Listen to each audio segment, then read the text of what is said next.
Growing up, our house was like a military camp. My father, a college teacher, ran a tight ship. My older sister Sarah was the perfect child, obedient, studious, and always eager to please. Me? I was the wild card, the one who always pushed the boundaries. "Carol, sit up straight," my father would bark during dinner. "A lady doesn't slouch." I'd roll my eyes and straighten my spine, only to slump down again the moment he looked away. It was a constant battle of wills. My mother, though less vocal, was equally strict. She'd purse her lips disapprovingly at my choice of clothes or friends. "What will the neighbors think?" was her constant refrain. Despite the suffocating atmosphere at home, I managed to carve out a bit of freedom for myself. I started dating Jake when I was 16. He was 19, in college, and everything my parents would disapprove of. We kept it secret, stealing moments together whenever we could. Life seemed to be looking up. I had plans to go to college, to finally escape the suffocating grip of my parents' expectations. But fate, it seems, had other plans. It was a few months after my 18th birthday when I started feeling sick in the mornings. At first, I brushed it off as stress from my upcoming exams. But as the days went by, a nagging suspicion began to grow. I still remember standing in the tiny bathroom of a gas station, staring at the little plastic stick in my trembling hands. 2 pink lines. Positive. I was pregnant. I spent the next few days in a daze, trying to figure out what to do. I knew I had to tell Jake, but every time I picked up the phone, my courage failed me. Finally, I couldn't put it off any longer. We met at our usual spot, a small park hidden away from prying eyes. Jake was all smiles when he saw me, but his face fell as soon as he noticed my expression. "Carol, what's wrong?" he asked, reaching for my hand. I pulled away, wrapping my arms around myself. "I'm pregnant," I blurted out. The silence that followed was deafening. Jake's face went through a range of emotions: shock, disbelief, and then, fear. "Are you sure?" he finally managed to say. I nodded, tears welling up in my eyes. I took 3 tests. They were all positive. Jake ran his hands through his hair, his eyes cold. "You need to get rid of it." "An abortion, Carol. It's the only way. We're too young for this. It would ruin both our lives." I couldn't believe what I was hearing. This was Jake, the boy I thought I loved, telling me to abort our child like it was nothing more than an inconvenience. "Get out of my sight," I hissed, turning away from him. He left without another word, leaving me alone with my thoughts and the weight of the decision I now had to make. Telling my parents was even worse. I waited until after dinner, when my father was in his usual spot in the living room, reading the newspaper. My mother was knitting, and Sarah was there too, hovering in the background. "I have something to tell you," I said, my voice shaking. My father lowered his newspaper, eyeing me suspiciously. "What is it, Carol?" I took a deep breath. "I'm pregnant." The explosion that followed was worse than I could have imagined. My father's face turned an alarming shade of red as he yelled about shame and disappointment. My mother burst into tears, wailing about what the neighbors would think. Sarah just stood there, her face a mask of shock and disgust. "You will get an abortion," my father declared once he'd calmed down enough to speak coherently. "We'll find a discreet clinic. No one needs to know about this mistake." Despite my initial reluctance, the constant pressure from my family wore me down. A few days later, I found myself sitting in a sterile doctor's office, my mother and Sarah flanking me like prison guards. The doctor, a kind-faced woman in her 50s, reviewed my charts with a frown. She looked up at me, her eyes full of concern. "Carol, I need to inform you of something important," she said gently. "Given your medical history and certain risk factors, if you proceed with an abortion, there's a high likelihood that you may never be able to have children again." The words hit me like a ton of bricks. Never have children again? The choice suddenly became crystal clear. "No," I said, my voice stronger than I expected. "I'm not doing it. I'm keeping this baby." My mother gasped. Sarah rolled her eyes. But I stood firm. The drive home was tense and silent. As soon as we walked through the door, my father was there, expectant. "Well?" he demanded. "She wouldn't do it," my mother spat. "After everything we've done for her." My father's face contorted with rage. "You ungrateful little," he cut himself off, taking a deep breath. When he spoke again, his voice was cold and final. "Get out," he said. "Pack your things and get out of this house.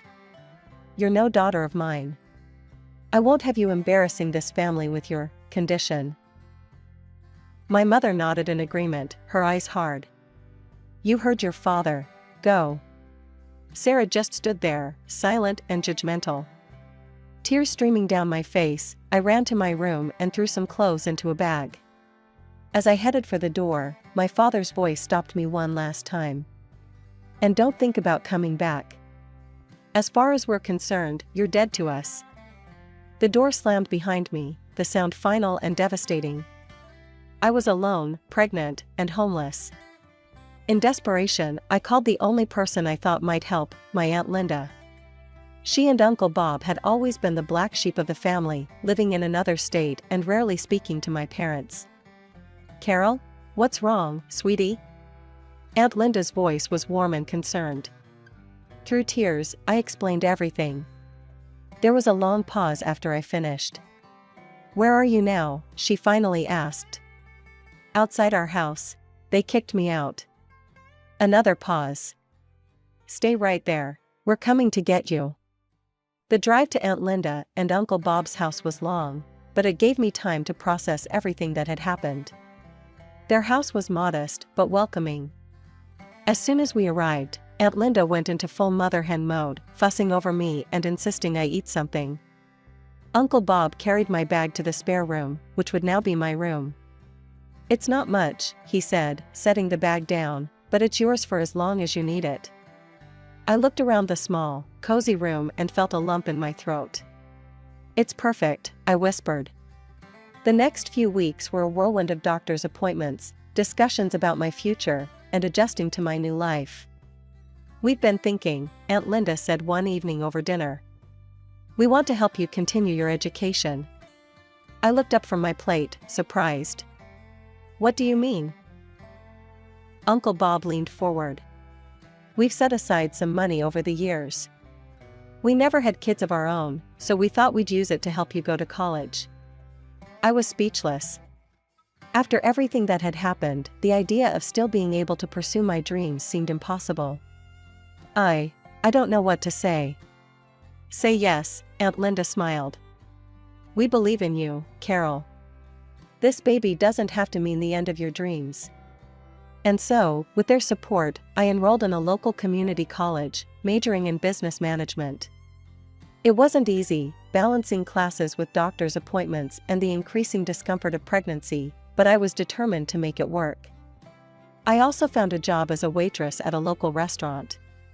The owner, a kind woman named Maria, was understanding about my situation and flexible with my hours. It wasn't much, but it allowed me to start saving for the baby and contribute a little to Aunt Linda and Uncle Bob's household. The day my son was born was the most terrifying and beautiful day of my life. After hours of labor, I held him in my arms, marveling at his tiny fingers and toes. Aunt Linda and Uncle Bob were there, beaming with pride like grandparents. "What are you going to name him?" Aunt Linda asked softly. I looked down at my son's face, so peaceful in sleep. "Daniel," I said. "It means God is my judge. Because no matter what anyone else thinks, I know I made the right choice." As I settled into motherhood, juggling a newborn with college classes and work, I often thought about my parents and Sarah. Had they heard about Daniel? Did they ever regret their decision? But I pushed those thoughts aside. I had a new family now, one that accepted me and loved me unconditionally. One day, as I was scrolling through social media during a rare moment of downtime, a post caught my eye. It was from Sarah. My heart skipped a beat as I read it. "Excited to announce that Jake and I are engaged. Can't wait to start our life together. The photo showed Sarah, beaming, her arm around Jake, the same Jake who had abandoned me and our child. They looked happy, carefree. Like nothing had ever happened. I felt a surge of emotions, anger, hurt, betrayal. But as I looked over at Daniel, peacefully playing in his crib, I realized something. I didn't need their approval. I didn't need their love. I had everything I needed right here. The years flew by in a blur of diapers, textbooks, and late-night study sessions. My last semester was particularly challenging. I was taking extra classes to graduate on time, still working at the restaurant, and chasing after an energetic 3-year-old. Graduation day was a whirlwind of emotions. As I stood in line, waiting to receive my diploma, I scanned the crowd. Aunt Linda and Uncle Bob were there, of course, beaming with pride. Daniel sat on Uncle Bob's shoulders, waving excitedly every time he caught my eye. The real surprise came at the graduation party Aunt Linda and Uncle Bob threw for me. As we were celebrating, Maria, my boss from the restaurant, pulled me aside. "Carol, I have a proposition for you," she said, her eyes twinkling. "I'm looking for a new restaurant manager, and I think you'd be perfect for the job." I was stunned. "Me? But I've only ever been a waitress." Maria waved her hand dismissively. "You've been much more than that. I've seen how you handle difficult customers, how you organize the staff, how you balanced work and school and motherhood. That's the kind of dedication and skill I need in a manager." It was a dream come true. A stable job with better pay and regular hours, exactly what I needed for Daniel and me to start our new life. The next few years were a whirlwind of positive changes. I threw myself into my new role at the restaurant, learning everything I could about management and business operations. Daniel started school, growing into a bright, curious boy who loved to read and play baseball. It was at one of Daniel's Little League games that I met Tom. He was there with his son, Michael, who was on the opposing team. We struck up a conversation, and I was immediately drawn to his kind eyes and easy laugh. "Single dad?" I asked, noticing he was alone. He nodded, a sad smile crossing his face. "Widower, actually. Michael's mom passed away when he was a baby." My heart went out to him. "I'm so sorry. It must be tough." "It is," he admitted. "But we manage. How about you? Single mom?" I laughed. "Is it that obvious?" Our relationship developed slowly. We were both cautious, having been hurt before and with our children to consider. But as the months passed, I found myself falling for Tom. He was kind, patient, and Daniel adored him. A year after we met, Tom proposed. It wasn't a grand, theatrical gesture, just a quiet moment in his backyard, with our boys playing nearby. Our wedding was small and intimate, just close friends and family. As I walked down the aisle, Daniel proudly by my side as the ring bearer, I caught Aunt Linda's eye. She was crying, but her smile was radiant. Life with Tom, Daniel, and Michael settled into a comfortable rhythm. And a couple of years after our wedding, we were blessed with another addition to our family. Our daughter, Emily, was born on a warm spring morning. As I held her in my arms, with Tom, Daniel, and Michael gathered around the hospital bed, I felt a sense of completeness I'd never experienced before. I loved all three of my children equally, Daniel and Emily, my biological children, and Michael, my stepson. They were all my kids, regardless of blood ties. One evening, as Aunt Linda was over helping with the kids, we were startled by a familiar voice coming from the TV. There, larger than life, were my parents. My father was standing at a podium, waving to a cheering crowd. The ticker at the bottom of the screen read, "John Williams announces candidacy for mayor." I felt my heart stop. It had been years since I'd seen my parents, even if only on a screen. My father looked older, his hair grayer, but his eyes still held that stern, determined look I remembered so well. As we watched him speak about family values and moral integrity, Aunt Linda's face contorted with anger. "Hypocrites," she spat, her voice trembling with rage. I turned to her, shocked by her outburst. "Aunt Linda? She took a deep breath, her eyes never leaving the screen. "There's something you need to know, Carol. Something they've hidden for years." What she told me next shook me to my core. Many years ago, before Sarah and I were born, my parents had their first child, a boy. But he was born with severe physical defects, without legs. Instead of embracing their child, they left him at the hospital, afraid he would embarrass them. I felt a whirlwind of emotions: shock, anger, disbelief, and a profound sadness for the brother I never knew. "Why didn't you tell me before?" I asked. Aunt Linda's eyes filled with tears. "I'm sorry, Carol. I should have. But after what they did to you, I didn't want to add to your pain." That night, after the kids were in bed, I made a decision. I needed to find my brother. With Tom's support, I hired a private investigator. Weeks passed, and finally, we got a lead. My brother was alive, and against all odds, he had thrived.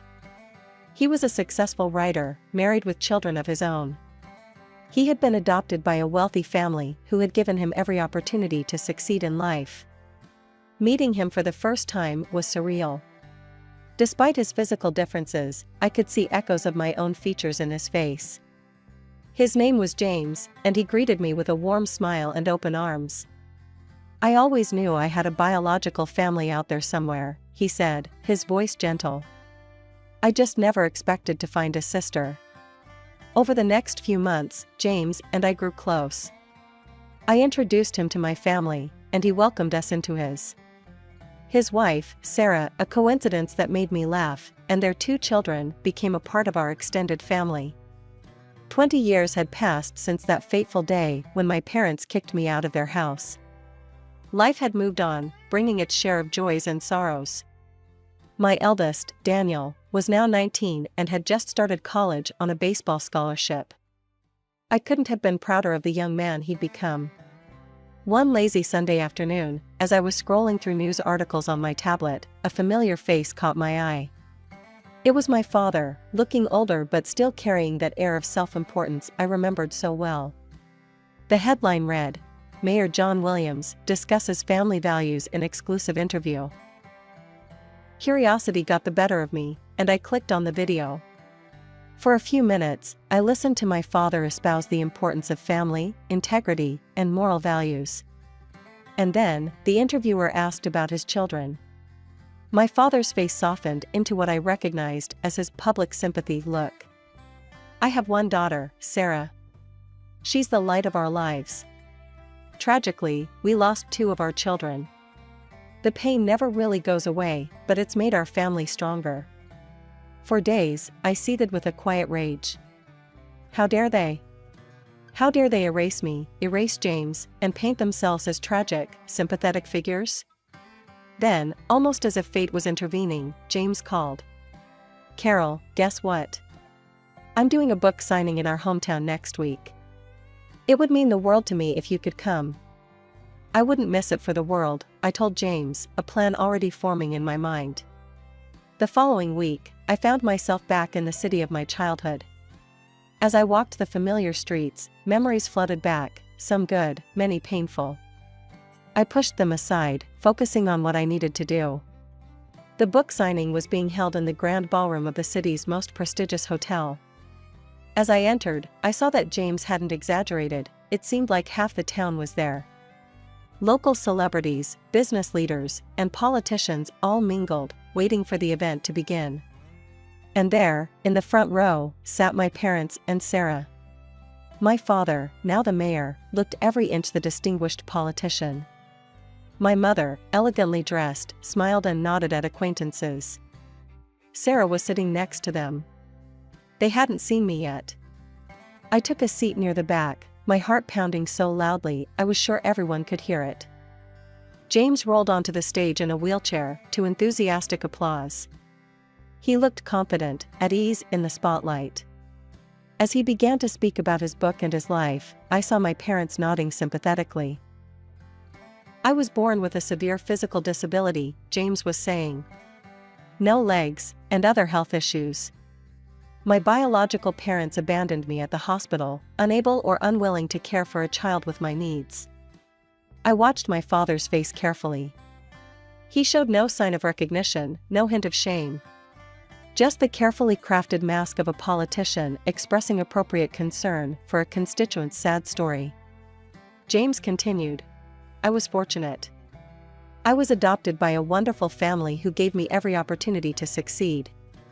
But I always wondered about my birth family. Who were they? Why did they give me up? The room was silent, all eyes fixed on James as he continued his story. I stood to the side, my heart racing, waiting for the moment that would change everything. Then, James smiled, his eyes twinkling with a mix of mischief and determination. But that's not the end of our story, he said. You see, I found my family. My sister, Carol, is here with us today. He turned towards me, extending his hand. Carol, would you join me on stage? A collective gasp rippled through the audience as I stepped into the spotlight. I saw recognition dawn on many faces. After all, I had grown up in this town. But the most striking reactions came from the front row. My parents' faces drained of color, their expressions a mixture of shock, fear, and dawning comprehension. Sarah, my sister, looked like she'd seen a ghost. They knew their carefully constructed facade was about to crumble. My parents stood abruptly, clearly intending to make a hasty exit. But I wasn't about to let them escape the truth again. Mom, Dad, please stay, I called out, my voice echoing through the now silent room. I think it's time we had an honest conversation, don't you? They froze, trapped by the eyes of the entire audience. Slowly, reluctantly, they sank back into their seats. I took a deep breath. Many of you knew me growing up. You knew my family. But there's a lot you didn't know. A lot that's been hidden for far too long. And then, I told them everything. How my parents had abandoned James at the hospital, ashamed of his physical differences. How they'd hidden his existence, building their reputation on a foundation of lies. And then, history repeated itself, I continued, my voice growing stronger. When I got pregnant at 18, they didn't offer support or understanding. They demanded I have an abortion, ignoring the doctors who said it could leave me infertile. And when I refused, they kicked me out. Their own daughter, pregnant and alone, thrown away to protect their precious reputation. Gasps and murmurs rippled through the crowd. I saw looks of disgust directed at my parents, who seemed to shrink in their seats. For years, I've heard them talk about family values and morality, I said, my voice thick with emotion. But their actions tell a different story. They abandoned 2 of their children when we needed them most. They erased us from their lives to maintain their perfect image. The room erupted into chaos. People were shouting, some at my parents, others at each other. Journalists who had come to cover a simple book signing were now frantically taking notes or speaking rapidly into their phones. In the midst of the uproar, I locked eyes with my father.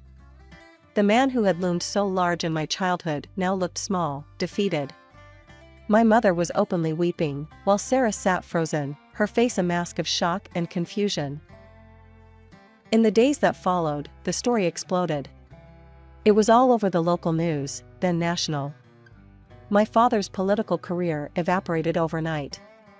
The man who had preached about integrity and family values was exposed as a hypocrite of the highest order. His position as mayor became untenable. He resigned within a week, citing personal reasons. But everyone knew the truth. The college where he had taught quickly distanced themselves, terminating his position. Amidst all the chaos, one thing became clear, my sister Sarah had made her choice. She stood firmly by our parents, refusing to acknowledge the truth of what they had done. You've ruined everything, she hissed during a brief phone call. Don't contact me again. You're dead to me, just like you're dead to Mom and Dad. But life has a way of throwing curveballs when you least expect them.